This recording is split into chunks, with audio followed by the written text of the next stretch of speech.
Hi, this is Alex from devstories.eu. GeoDjango and PostGIS, episode 6 of 15. You are handed a massive spatial file, an Esri shapefile or a GeoJSON, and you need to know what attributes it contains. Your first instinct might be to install a heavy desktop GIS program just to peek inside. You do not have to. GeoDjango can read these files natively right in the Python shell using the GDAL and OGR API.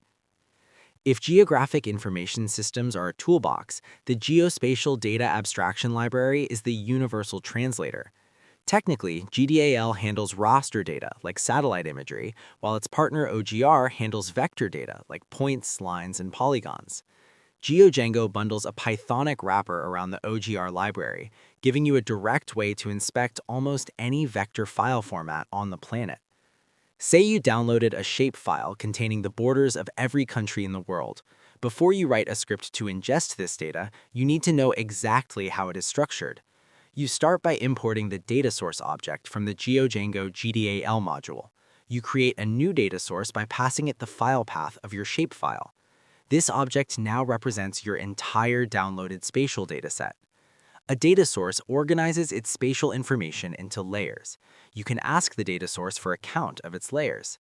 An Esri shapefile traditionally only contains one layer, but formats like geopackages might contain dozens. You retrieve that first layer using its index, exactly like pulling an item from a standard Python list. Here is the key insight. The layer object is where the actual introspection happens. It acts as a container for individual spatial records, which the API calls features. You can ask the layer to return its total feature count. For our world borders file, the count should roughly match the number of countries on Earth. You can also ask the layer for its geometry type. This confirms whether the data consists of points, lines, or polygons. For country borders, the type will typically report back as multi-polygon. Next, you need to know what metadata is attached to those shapes.